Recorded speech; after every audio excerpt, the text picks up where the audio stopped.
नमस्कार दोस्तों, धाकड़ science classes में आपका हार्दिक स्वागत और अभिनंदन है। तो आज हम बात करेंगे भारत के जीके की, यानी इंडियन जीके की बात करेंगे हम। बहुत सारे स्टूडेंट कह रहे हैं कि सर राजस्थान जीके तो हमें आता है और हमने बीएसटीसी के आपके मॉडल पेपर से पढ़ लिया है, लेकिन अब हमें आपसे इंडियन जीके पढ़ना है। कि मुझसे वो कह रहे हैं कि आप इंडियन जीके पढ़ाओ, तो मैं अब आपके लिए इंडियन जीके लेके आ गया हूँ। बहुत ही इंपॉर्टेंट क्वेश्चन है और ये सेशन हमारा व्याख्या सहित होगा। हम इसमें मतलब भारत के जीके को हम इसे व्याख्या सहित सीखेंगे, मतलब यानी जीके हम पढ़ा तो नहीं रहे, लेकिन इसे हम ट्यूशन के माध्यम से मतलब पढ़ने के तरीके से सीखेंगे। मतलब सबको हम ट्रिक के माध्यम से और इनके सब फैक्ट्स को देखेंगे हम, और व्याख्या सहित हम पूरी वीडियो को सोल्यूशन करेंगे। तो चलिए, पहला क्वेश्चन आपके सामने आ गया है। पहला क्वेश्चन बहुत इंपॉर्टेंट है कि भारत में सीमेंट उत्पादन में अग्रणी राज्य है। ये दोस्तों आपके सब में, यानी कि आप पीटीटी की तैयारी कर रहे हो तो उसमें पूछा जा सकता है, राजस्थान पुलिस में, पटवार में, यानी किसी भी कंपटीशन की एग्जाम की तैयारी कर रहे हो उन सब में क्वेश्चन पूछा जा सकता है जिसमें इंडियन जीके आता है। तो चलिए इसका आंसर बताइए कि भारत में सीमेंट उत्पादन में अग्रणी राज्य हैं। ऑप्शन जल्दी से इसके आंसर बताइए। ऑप्शन 1 राजस्थान, 2 ऑप्शन बी है तमिलनाडु, 3 है मध्य प्रदेश और चौथा इनमें से कोई नहीं। जल्दी से इसका आंसर बताइए क्या होगा कि सीमेंट उत्पादन में अग्रणी राज्य कौन सा है। तो इसका करेक्ट आंसर हो जाएगा राजस्थान। क्या हो जाएगा इसका करेक्ट आंसर? राजस्थान। तो चलिए मैं अब इसकी व्याख्या करता हूँ कि राजस्थान में सर्वाधिक सीमेंट क्यों उत्पादन होता है। आपको पता होगा इससे चूना पत्थर होता है जो राजस्थान में सर्वाधिक पाया जाता है, और कोयला है जो बिहार से, झारखंड से, इनसे मतलब ट्रेन के माध्यम मालगाड़ियों से मंगवा लेते हैं। तो इसलिए राजस्थान में भी अगर पूछ ले सर्वाधिक सीमेंट का उत्पादन कहाँ होता है, तो राजस्थान में भी आपको पता होगा निम्बाहेड़ा। निम्बाहेड़ा कहाँ है? चित्तौड़गढ़ में। लेकिन अगर जिला पूछ ले तो चित्तौड़गढ़ इसका करेक्ट आंसर हो जाएगा। क्या हो जाएगा? चित्तौड़गढ़। चित्तौड़गढ़ में राजस्थान की सर्वाधिक सीमेंट का उत्पादन होता है। और अगर ये तो सिंपल सीमेंट है, अगर व्हाइट सीमेंट पूछ ले कि व्हाइट सीमेंट का उत्पादन राजस्थान में सर्वाधिक कहाँ होता है, तो वो जोधपुर और नागौर में होता है। कहाँ होता है? जोधपुर और नागौर, इन दोनों राज्यों में होता है व्हाइट सीमेंट का उत्पादन। तो चलिए अब हम इंडियन की बात कर लेते हैं, इंडियन जीके में, कि इंडिया में कौन कौन से राज्य हैं जो सीमेंट का उत्पादन करते हैं। तो पहला नंबर पे तो हमारा आ गया राजस्थान, दूसरा नंबर पे आ गया आंध्र प्रदेश, दूसरा नंबर पे आ गया, तीसरा नंबर पे आ गया कर्नाटक, और तीसरा नंबर पे आ गया एमपी, और चौथा पे आ गया गुजरात, और पांचवा पे आ गया केरल। यानी कि जो आंध्र प्रदेश है, कर्नाटक है, मध्य प्रदेश है, गुजरात है, केरल है, इनमें भी राजस्थान के अलावा सीमेंट का उत्पादन होता है, और यहाँ सीमेंट के कारखाने भी है। अगर हम बात करें विश्व में सर्वप्रथम सीमेंट का कारखाना कहाँ पर स्थापित किया गया था, तो विश्व की हम बात करें, मैं इसको थोड़ा हटा देता हूँ, यहाँ पर जूम करके आपके खाली पेज ले आता हूँ। चलिए विश्व की हम बात करते हैं। तो विश्व की हम बात करें तो विश्व में हम बात करें 1824 की। सबसे पहले हमें 1824 याद रखना है। 1824 में क्या हुआ कि विश्व में सर्वप्रथम सीमेंट का कारखाना स्थापित किया गया था। कहाँ किया गया था? इंग्लैंड में। इंग्लैंड में भी सर स्थान बता दो, तो इंग्लैंड में है पोर्टलैंड। कहाँ है? पोर्टलैंड नामक एक स्थान है, वहाँ पर विश्व में सर्वप्रथम सीमेंट के कारखाने का उत्पादन स्थापना की गई। यानी सीमेंट का सर्वप्रथम कारखाना यहीं पर स्थापित किया गया था, और आविष्कार भी यहीं हुआ। सीमेंट का आविष्कार कहाँ हुआ? क्वेश्चन पूछ लेता है कि सीमेंट का आविष्कार कहाँ हुआ था, तो 1824 में पोर्टलैंड इंग्लैंड में हुआ था सीमेंट का आविष्कार। अब हम बात करें भारत की, कि भारत में सर्वप्रथम सीमेंट का कारखाना कहाँ पर स्थापित किया गया, तो आपको एक तारीख याद रखनी है, 1904। क्या रखनी है? 1904। 1904 में भी आपको एक दो स्थान याद रखने हैं। एक तो है पोरबंदर गुजरात, और एक है चेन्नई तमिलनाडु। तो जो चेन्नई तमिलनाडु में स्थापित हुआ था ना, चेन्नई में, ये क्या है कि असफल हुआ। ये प्रथम तो है, लेकिन ये क्या है? असफल हुआ। इसको मतलब सफल अंग्रेज है जो सफल इसको स्थापित न कर पाए सीमेंट के कारखाना को। लेकिन जो पोरबंदर है ना, यहाँ पर स्थापना की गई लेकिन काम नहीं किया गया। ये भी 1904 में स्थापित हुआ था। तो आपको पूछा कि भारत में सर्वप्रथम सीमेंट का कारखाना कहाँ पर स्थापित किया गया था? चेन्नई में, लेकिन ये सफल नहीं हुआ। और सफल की बात करें तो सफल कौन हुआ था? तो पोरबंदर, चेन्नई वाला दूसरा हो गया था, मतलब पोरबंदर गुजरात वाला। तो चलिए अब हम नेक्स्ट क्वेश्चन की ओर बढ़ते हैं। आप इसको अच्छे से याद रखना, क्वेश्चन पूछा जा सकता है, बहुत इंपॉर्टेंट क्वेश्चन हमारा, कि सीमेंट का उत्पादन में प्रथम स्थान पर या अग्रणी राज्य कौन सा है, तो राजस्थान इसका करेक्ट आंसर हो जाएगा। नेक्स्ट क्वेश्चन की बात करते हैं। नेक्स्ट क्वेश्चन आपके सामने आ गया है, बहुत इंपॉर्टेंट क्वेश्चन है। क्वेश्चन बहुत इंपॉर्टेंट है दोस्तों। क्वेश्चन आ गया आपके सामने। क्वेश्चन है कि भौतिक विज्ञान में नोबेल पुरस्कार पाने वाले प्रथम भारतीय कौन थे। बहुत इंपॉर्टेंट क्वेश्चन है ये, पीटीटी में 100% पूछा जा सकता है इस बार, 100%, और कांस्टेबल में इनमें भी 100% पूछा जा सकता है। क्वेश्चन बहुत इंपॉर्टेंट है। क्वेश्चन है हमारा कि भौतिक विज्ञान में नोबेल पुरस्कार पाने वाले प्रथम भारतीय कौन थे। ऑप्शन है CV Raman, J Thomson, Kailash Satyarthi और मदर टेरेसा। तो जल्दी से इसका आंसर बताइए, इसका आंसर क्या होगा? भारत का ऐसा कौन सा व्यक्ति था जिसको प्रथम बार में मतलब पहली बार, यानी कि पहली बार नोबेल पुरस्कार मिला था? जल्दी से इसका आंसर बताइए क्या होगा। चलिए मैं इसका आंसर बता देता हूँ क्या होगा। इसका आंसर होगा सीवी रमन। क्या होगा? सीवी रमन। तो चलिए इनकी बात कर लेते हैं कि इन्हें किस क्षेत्र में मिला था।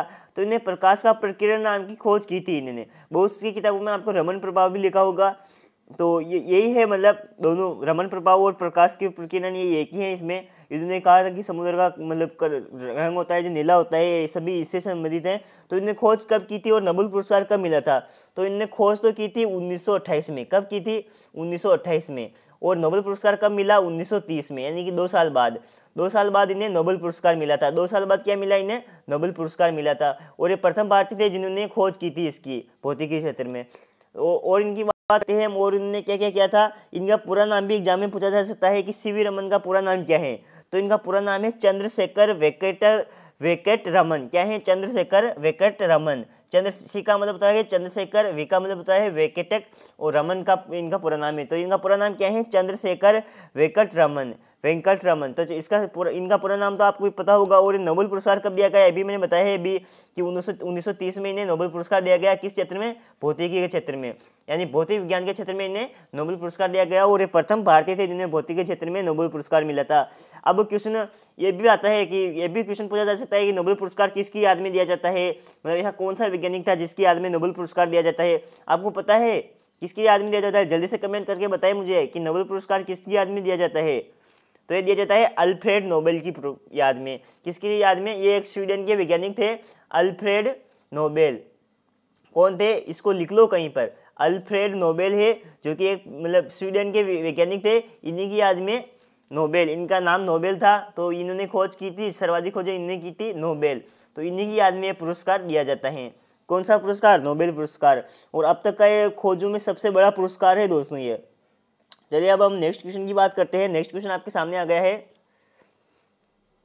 नेक्स्ट क्वेश्चन है आपके सामने,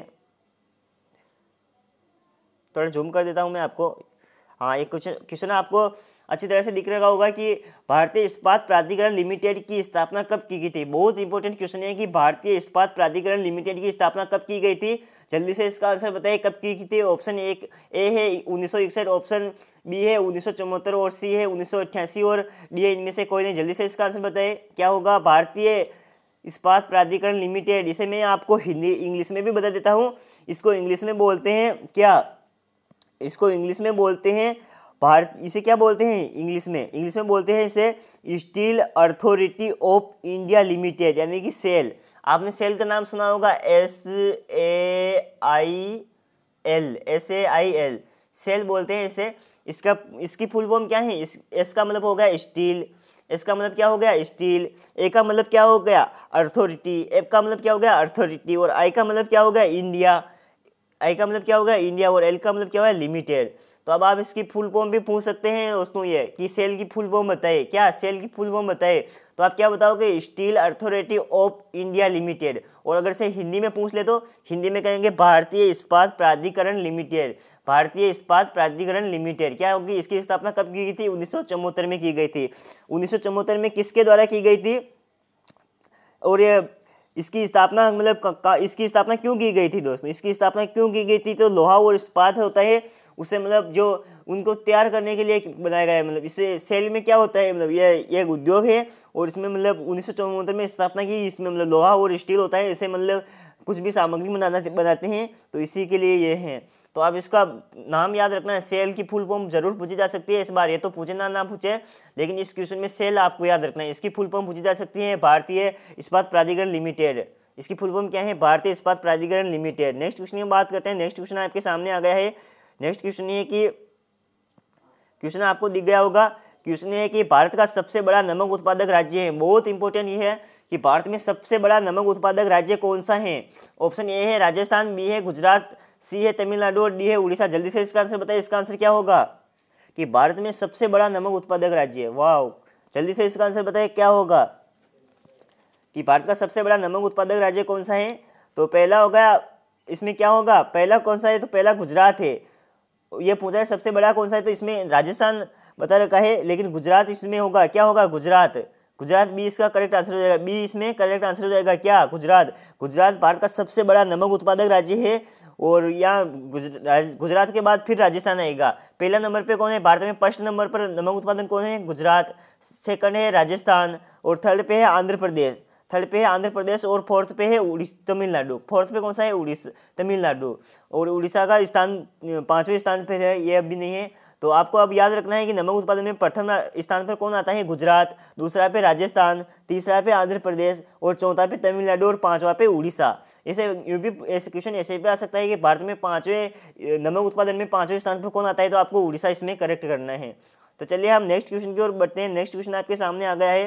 नेक्स्ट क्वेश्चन है, और इससे पहले मैं ये जानकारी पढ़ लीजिए आप कि भारत में प्रथम वर्ष यानी कि भारत में जब नमक उत्पादन प्रतिवर्ष पूछ रहा है, यानी कि एक साल में नमक उत्पादन कितना होता है, 160 लाख टन नमक, यानी कि 160 लाख टन नमक का उत्पादन प्रति साल होता है, यानी पर ईयर होता है इसमें। और विश्व में भारत है जो तीसरा सबसे बड़ा नमक उत्पादन देश है। कौन सा, तीसरा, यानी कि तीसरा सबसे बड़ा उत्पादक देश है कौन, भारत। नेक्स्ट क्वेश्चन की हम बात करते हैं। नेक्स्ट क्वेश्चन आपके सामने आ गया है। क्वेश्चन बहुत इंपॉर्टेंट है। क्वेश्चन है कि भारत में किस उद्योग में सर्वाधिक लोग कार्यरत हैं। जी हाँ, बहुत इंपॉर्टेंट क्वेश्चन है। जिसके ज्योग्राफी भी है उसको पता होगा ये कि भारत में किस उद्योग में सर्वाधिक लोग कार्यरत हैं। ऑप्शन एक है जूट उद्योग, 2 है कपड़ा उद्योग, सी चीनी उद्योग और डी इनमें से कोई नहीं। जल्दी से इसका आंसर बताइए क्या होगा इसका आंसर, कि भारत में किस उद्योग में सर्वाधिक लोग कार्यरत हैं, यानी कि ऐसी कौन सी इंडस्ट्री है जिसमें सर्वाधिक पीपल यानी कि सबसे ज़्यादा लोग काम करते हैं, यानी कि मजदूरों की संख्या सबसे ज़्यादा किस में है। आप सोचिए, जूट उद्योग में हो सकती है, नहीं, इसको काट दीजिए। चीनी उद्योग में हो सकती है, नहीं, इसको काट दीजिए। और इनमें से कोई नहीं, इसको तो काट ही दीजिए। बचा क्या, कपड़ा उद्योग। अब आपको पता होगा कपड़ा उद्योग ही क्यों आएगा इसमें आंसर, क्योंकि भारत है ना, इसमें सर्वाधिक मिलें हैं। क्या है, इसमें सर्वाधिक मिलें हैं। मिलें बोले तो जो कपड़े के उद्योग होते हैं उन्हें। और अगर बात करें भारत में सर्वाधिक किस जिले में है, तो वह है अहमदाबाद गुजरात में। क्या होगी, अहमदाबाद गुजरात में। और राज्य पूछ ले तो महाराष्ट्र है इसी। और बाकी अगर राजस्थान में पूछ ले आपको कि भारत में राजस्थान में सर्वाधिक मिलें कहाँ पर हैं, तो भीलवाड़ा आ जाएगा आपकी। क्या आ जाएगा, भीलवाड़ा। ये क्वेश्चन राजस्थान की जो तैयारी कर रहे हैं उन्हें याद रखना है कि भीलवाड़ा में क्या है, भीलवाड़ा में सर्वाधिक मिलें हैं, इसलिए तो राजस्थान का मैनचेस्टर कहा जाता है भीलवाड़ा को। और अगर भारत का मैनचेस्टर पूछ ले, मैनचेस्टर, तो किसे कहा जाएगा, अहमदाबाद को। भारत का मैनचेस्टर किसे कहते हैं, अहमदाबाद को। अहमदाबाद को क्यों कहते हैं, अहमदाबाद को क्यों कहते हैं, क्योंकि यहाँ सर्वाधिक मिलें हैं। और अगर विश्व का मैनचेस्टर पूछ ले तो क्यों किसे कहते हैं, इंग्लैंड को, वहाँ पर भी सर्वाधिक मिलें हैं। तो मिलें मतलब कपड़ा उद्योग से सर्वाधिक है, सूती कपड़ा उद्योग में आते हैं सूती वस्त्र ने सब। तो अब हम बात करते हैं नेक्स्ट क्वेश्चन की। नेक्स्ट क्वेश्चन आपके सामने आ गया है। नेक्स्ट क्वेश्चन है, इसी तरह जूम आउट कर देता हूँ, दिखने लगा हुआ आपको, अब दिख गया आपको। क्वेश्चन बहुत इंपॉर्टेंट है। क्वेश्चन है कि भारत के किस नगर को इलेक्ट्रॉनिक उद्योगों की नगरी कहा जाता है, यानी कि बहुत इंपॉर्टेंट क्वेश्चन है ये। पीटीटी में पूछा हुआ क्वेश्चन है, इसी से संबंधित था। पिछले साल 2018 में पूछा हुआ क्वेश्चन था कि बेंगलुरु से। तो इसका आंसर बताया आप कि भारत में किस नगर को इलेक्ट्रॉनिक उद्योगों की नगरी कहा जाता है।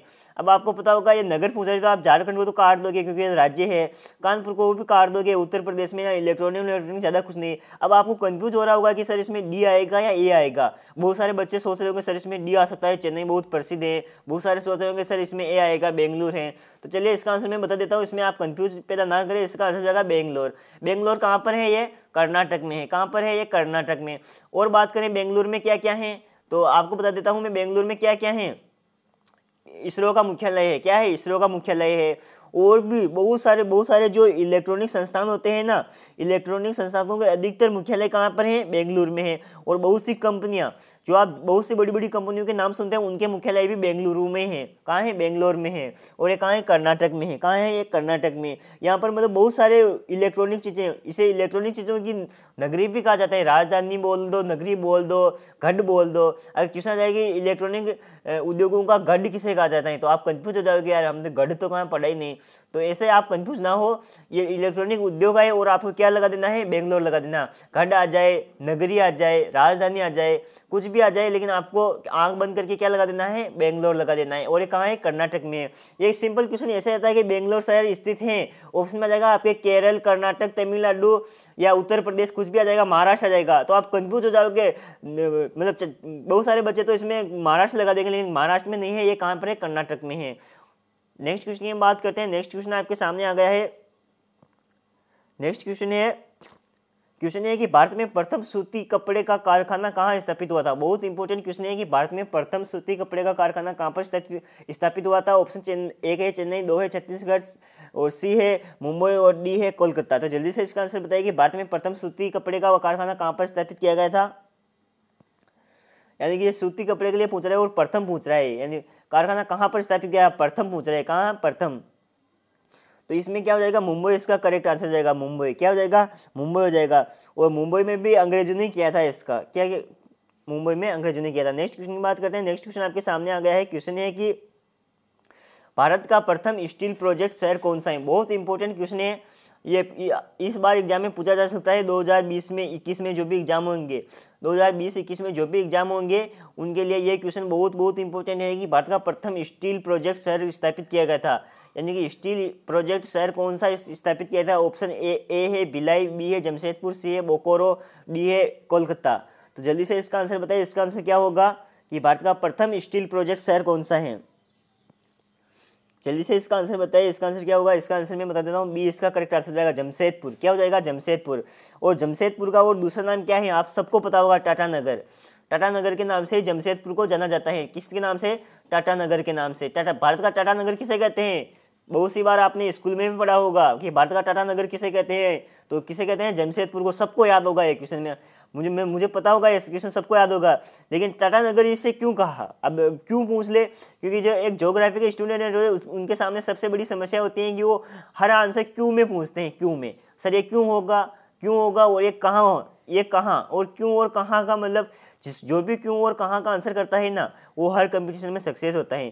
क्योंकि हर क्वेश्चन पर अब क्वेश्चन आएगा कि भारत का प्रथम स्टील प्रोजेक्ट शहर स्थापित किया गया, तो ये क्यों स्थापित किया गया और कहाँ किया गया। तो कहाँ में तो आपका आंसर मिल गया जमशेदपुर। अब क्यों आ जाए तो क्यों, तो इसमें क्या है कि जमशेदपुर में जो टाटा थे ना, टाटा नगर, तो टाटा कौन थे, जमशेदजी नौसरवान जी टाटा, इनका पूरा नाम ये है। मतलब तो इन्हें इसको इसे दोनों को नाम में मिक्स कर दिया। मतलब टाटा नगर, यहाँ मैं लिख देता हूँ टाटा नगर, मान लो या टाटा नगर मैंने लिख दिया, टाटा नगर तो लिख दिया। अब क्या है कि इस नगर है ना, इस नगर में क्या है कि ये स्टील का मतलब प्रथम स्टील का प्रोजेक्ट स्थापित किसने किया था, तो ये जमशेदजी टाटा ने किया था, जमशेदजी टाटा। तो अब इनका पूरा नाम इस नाम में मिल गया कि जमशेदजी टाटा। क्या, जमशेदजी टाटा। उनके जमशेद के नाम से जमशेदपुर और जी टाटा के नाम से टाटा नगर बन गया। तो इनका पूरा नाम एग्जाम में पूछा जा सकता है। तो ये पारसी व्यवसायी थे। कौन थे, जमशेदजी टाटा कौन थे, पारसी व्यवसायी थे। इनका पूरा नाम है जमशेदजी नौसरवान जी टाटा। इनका पूरा नाम क्या है, जमशेदजी नौसरवान जी टाटा इनका पूरा नाम है। और ये पूरे जमशेदपुर कहाँ है, तो जमशेदपुर है सिंहभूम जिला है, सिंहभूमि जिला है, झारखंड में है। कहाँ पर है, झारखंड में। नेक्स्ट क्वेश्चन की बात करते हैं। नेक्स्ट क्वेश्चन आपके सामने आ गया है। नेक्स्ट क्वेश्चन है, बहुत इंपॉर्टेंट क्वेश्चन है कि भारतीय रेल को कितने क्षेत्रों में विभक्त किया गया। बहुत इंपॉर्टेंट क्वेश्चन है कि भारतीय रेल को कितने क्षेत्रों में विभक्त किया गया। ये जो ग्रुप डी की तैयारी कर रहे हैं उनके ये क्वेश्चन 100% आ सकता है। ग्रुप डी और एनटीपीसी वाले बच्चों देख लो इसको। ग्रुप डी और एनटीपीसी की तैयारी कौन कौन कर रहा है, कमेंट बॉक्स में मुझे बताए। आप जो भी ये वीडियो देख रहे हो कमेंट बॉक्स में जरूर बताइए कि आप किस किस की तैयारी कर रहे हो और किस किस में फॉर्म भर रखा है आपने। यानी कि आपका गोल क्या है, आप सिर्फ ग्रुप डी की तैयारी कर रहे हो या फिर सिर्फ एनटीपीसी कर रहे हो या फिर सिर्फ पीटीएटी की कर रहे हो या फिर किसी सिर्फ पटवारी की, कांस्टेबल की, या फिर फॉर्म सब में भर रखा है। जो भी इसने सब में फॉर्म भर रखा है उसने को वो जो जिसने फॉर्म भर रखा है उसका नाम लिखकर कमेंट बॉक्स में जरूर बताइए कि सर हमने इसमें फॉर्म भर रखा है और हम इसकी तैयारी कर रहे हैं और हमारा गोल ये है। तो इसका आंसर बताइए आप। इसका आंसर क्या होगा कि भारतीय रेल को कितने क्षेत्रों में विभक्त किया गया। जल्दी से इसका आंसर बताइए क्या होगा इसका आंसर। तो दोस्तों इसमें 16 लिखा हुआ है, लेकिन कहीं कहीं बुकों में आपको 17 भी लिखा होगा मिलेगा। आप गूगल पे या कहीं पे सर्च करोगे तो 17 भी लिखा हुआ मिलेगा। तो आप इसमें कंफ्यूज ना हो। एग्जामिनर आपको कंफ्यूज में डालने के लिए 16 और 17 इन दोनों में से एक दे सकता है। दोनों ऑप्शन में नहीं आएंगे, ये मैं बता दूं आपको, दोनों ऑप्शन में नहीं आएंगे। ऑप्शन आएंगे आपके तो ऐसे देख दो के गैप में आंसर आएंगे। 2 है, 11 है, 14 है, 16 है या 17 है। ऐसा नहीं आएगा कि 14, 15, 16, 17 बताइए कितने भागों में विभक्त हैं। ऐसा आंसर आपको कभी नहीं आएगा। और ऐसा आप भी गया तो वो क्वेश्चन आपके डिलीट होगा, उस क्वेश्चन को आपको एग्जामिनर को हटाना पड़ेगा। तो इसका आंसर क्या होगा, इसका आंसर अभी तो डी होगा, क्योंकि हमें भी डी मानना पड़ेगा 16। लेकिन 17 भी, अगर 17 ऑप्शन में होते तो हम 17 भी इसका करेक्ट आंसर मानते। क्या 17, 16 या 17 दोनों हैं। मतलब अभी वर्तमान में 17 हैं, तो पुरानी बुकों में 16 ही लिखा हुआ है, लेकिन अब नई बुकों में 17 हैं। आप नई बुक लेके आइए, करंट अफेयर की बुक में देखिए कि भारतीय कि में कितने क्षेत्रों में विभक्त है, तो 17 इसका करेक्ट आंसर हो जाएगा। कितने, 17। और बात करते हैं हम रेल की। तो अब रेल की पूछने की स्थापना भी पूछ सकते हैं। जो जितने हिस्ट्री है ना, मतलब इंडियन जीके, इंडियन हिस्ट्री, उनके क्वेश्चन आ सकते हैं कि भारत में रेल की स्थापना कब हुई थी। तो भारत में रेल की स्थापना कब हुई थी, 13 अप्रैल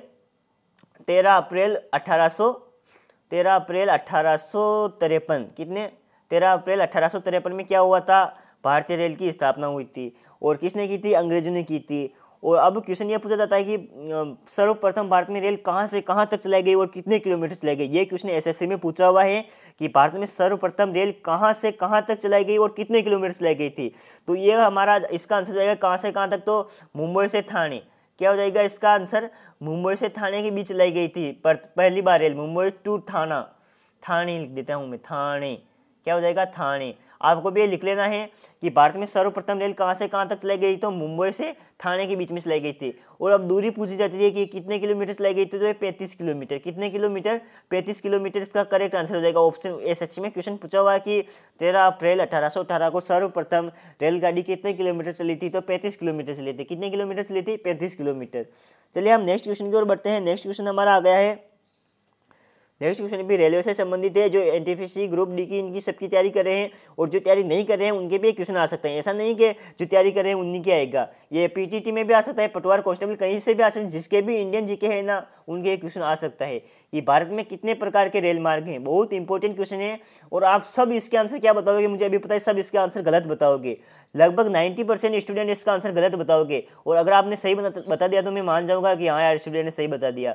भारत में कितने प्रकार के रेल मार्ग हैं? ऑप्शन ए है 2, ऑप्शन बी है 3, ऑप्शन सी है 4, ऑप्शन डी है 5। जल्दी से इसका आंसर बताइए। इसका आंसर क्या होगा कि भारत में कितने प्रकार के रेल मार्ग हैं? तो आप सब कहोगे सर 3, सर 3, सर 3, सर 3, लेकिन इसका 3 गलत है। इसका 3 आंसर गलत हैं। तो अब आप सोच रहे होगे सर आप ही बता दीजिए, क्या 2 होगा? नहीं, 2 भी गलत हैं। तो सर क्या 5 होगा? नहीं, 5 भी गलत हैं। इसका करेक्ट आंसर होगा 4। आप सोच रहे होंगे सर ये कौन सा नया जीके है, ये हमने क्या जीके नहीं पढ़ा? जी आपने जीके पढ़ा है, आप 4 पढ़ रहे हो, लेकिन वर्तमान में मतलब आपने जीके में 3 ही पढ़ा है कि 3 प्रकार के हैं, लेकिन आप 4 हो गए।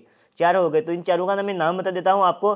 4 कौन कौन से हैं? तो पहला आपके सामने है कितने प्रकार के रेल मार्ग हैं, तो पहला रेल मार्ग है आपके सामने ब्रॉड गेज। क्या है?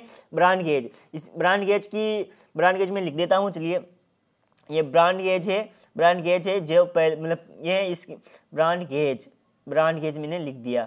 और दूसरा की बात करते हैं हम। दूसरा इनकी लंबाई की बात हम बाद में करेंगे। दूसरा है हमारे साथ में मीटर गेज। क्या है?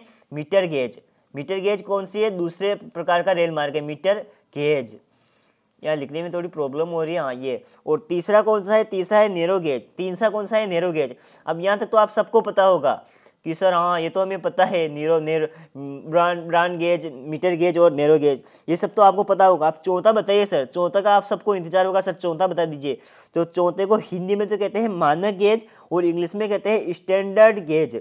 यानी मैं मानक गेज लिख देता हूँ, आपको याद रखने में आसानी होगी। ये मानक गेज सर, आप ये तो नाम पहली बार सुना है सर, ये क्या कौन सा गेज है ऐसा? मानक गेज क्या है ये?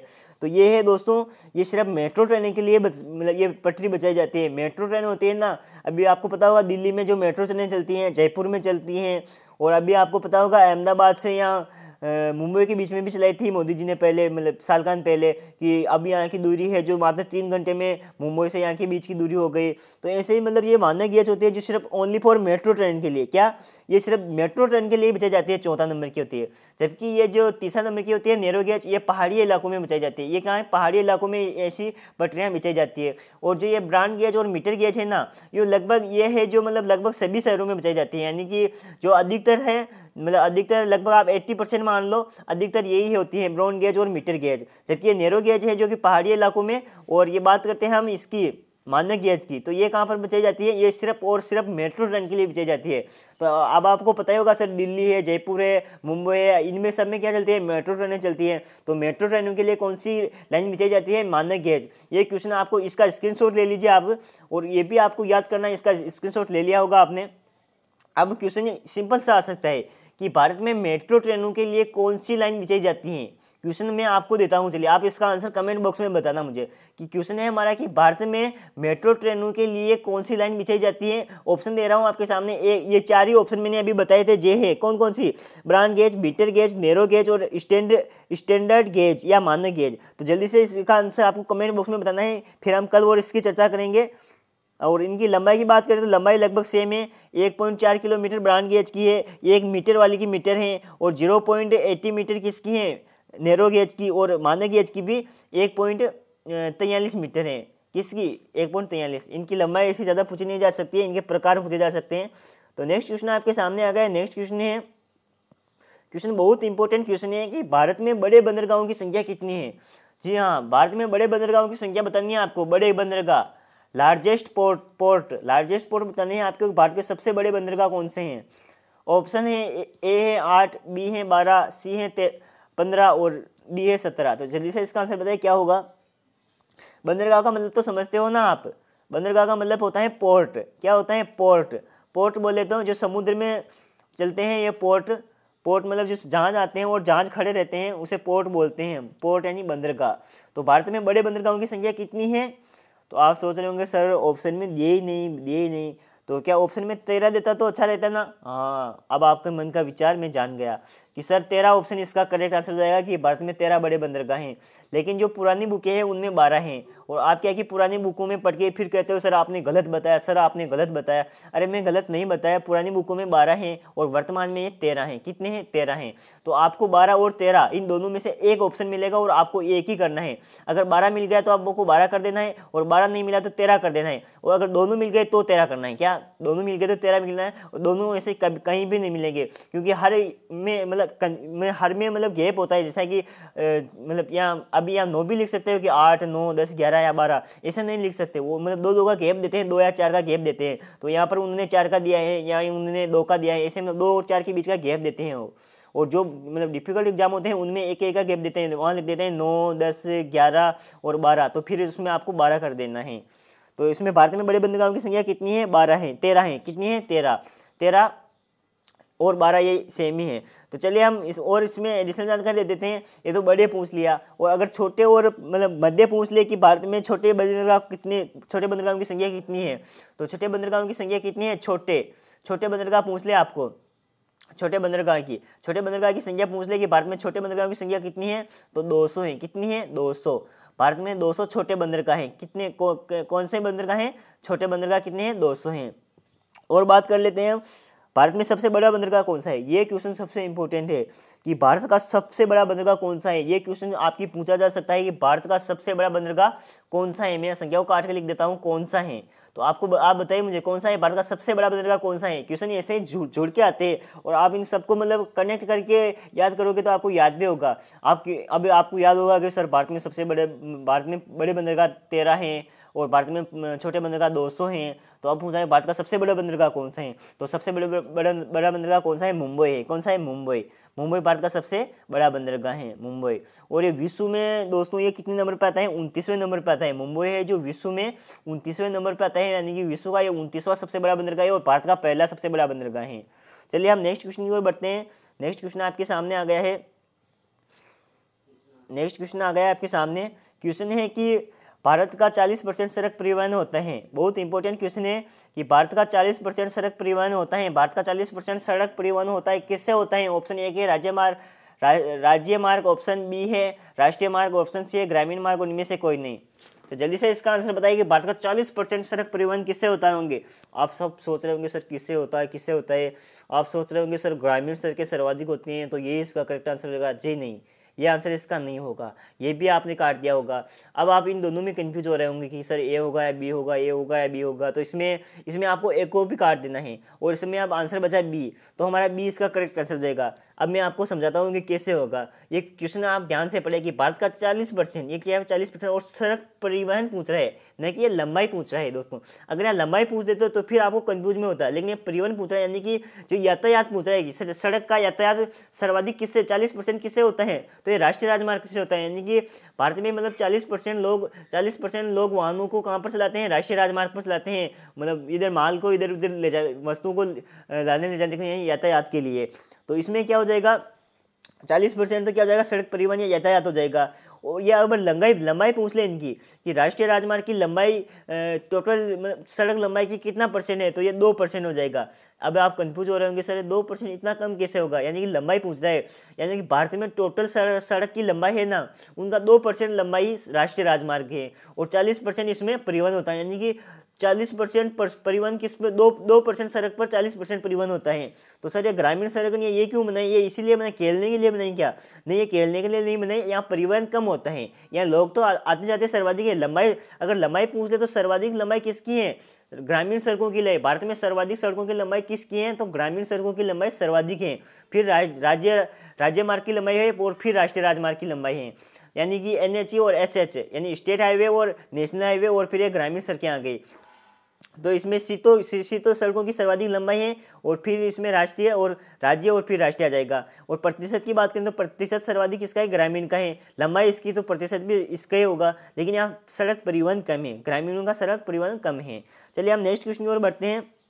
और आपको एक जानकारी और मैं दे दूं, PTET 2018 में क्वेश्चन पूछा हुआ था सड़क परिवहन से कि भारत का सबसे लंबा राष्ट्रीय राजमार्ग कौन सा है, यानी कि मैं इसको थोड़ा इधर कर देता हूँ। ये अब क्वेश्चन 2018 में PTET में पूछा हुआ कि भारत का सबसे लंबा राष्ट्रीय राजमार्ग कौन सा है, यानी कि नेशनल हाईवे कौन सा है, भारत का सबसे लंबा नेशनल हाईवे कौन सा है, यानी राष्ट्रीय राजमार्ग कौन सा है। तो आप बताइए इसमें क्या होगा, ये होगा 44। क्या होगा, 44, कि भारत का सबसे लंबा राष्ट्रीय राजमार्ग कौन सा है, 44 है। और 44 की सर लंबाई बता दीजिए, क्योंकि लंबाई से आप फिर लंबाई में आपको पता होगा कि लंबाई से सब कुछ होता है। तो लंबाई इसकी बता देता हूँ मैं, 3745। 3745 सर क्या ये मीटर है, जी नहीं, किलोमीटर है। क्या है ये, किलोमीटर है। यानी कि भारत के जो सबसे लंबा राष्ट्रीय राजमार्ग है 44, नेशनल हाईवे 44 है। इसकी लंबाई कितनी है, इसकी लंबाई है भाई साहब 3745 किलोमीटर। और ये कहाँ से कहाँ तक जाता है, तो ये जम्मू कश्मीर है, आपको पता होगा क्या है, श्रीनगर। क्या है, श्रीनगर। क्या है, आप लिख लिए साथ में, श्रीनगर टू। श्रीनगर से कहाँ तक जाता है ये, कन्याकुमारी तक। ये कन्याकुमारी कहाँ पर है, ये कन्याकुमारी है हमारे तमिलनाडु में, कन्याकुमारी है ये। तो श्रीनगर से कन्याकुमारी को कौन सा हाईवे जोड़ता है, ये भी क्वेश्चन आ सकता है।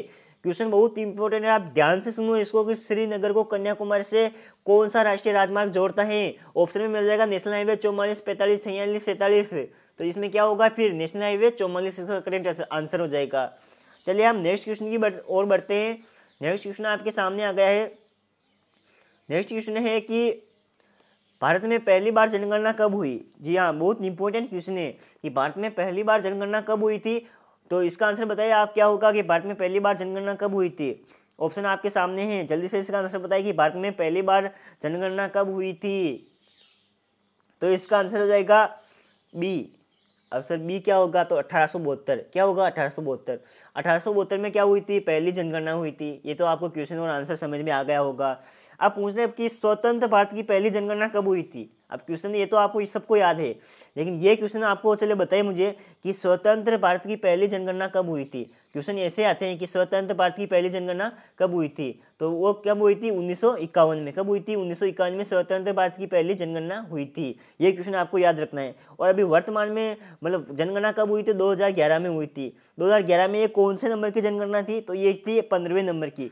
कौन सी थी, ये 15वीं जनगणना थी, 15वें नंबर की जनगणना थी। अब क्वेश्चन ये अब नया क्वेश्चन आएगा ना आपके, वो क्वेश्चन ऐसा आएगा कि भारत में 2021 में कौन सी जनगणना होगी, यानी कि कौन से क्रम की जनगणना होगी। चलिए आप इसका आंसर बताइए मुझे। क्वेश्चन है कि भारत में 2021 में कौन सी जनगणना होगी, यानी कि 2021 में कौन सी जनगणना होगी। ऑप्शन आ जाएगा आपसे 15वीं, 16वीं, 17वीं, 18वीं। तो इसका आंसर क्या होगा, 16वीं जनगणना होगी। 2021 में कौन सी जनगणना होगी, 16वीं जनगणना होगी। मतलब भारत में 2021 में कौन सी जनगणना होगी, तो 16वीं जनगणना होगी। और ये आज़ादी के बाद की 8वीं जनगणना होगी। क्या होगी, आज़ादी के बाद की 8वीं और क्रम के अनुसार 16वीं जनगणना होगी ये। चलिए हम नेक्स्ट क्वेश्चन की ओर बढ़ते हैं। नेक्स्ट क्वेश्चन हमारा आ गया है आपके सामने।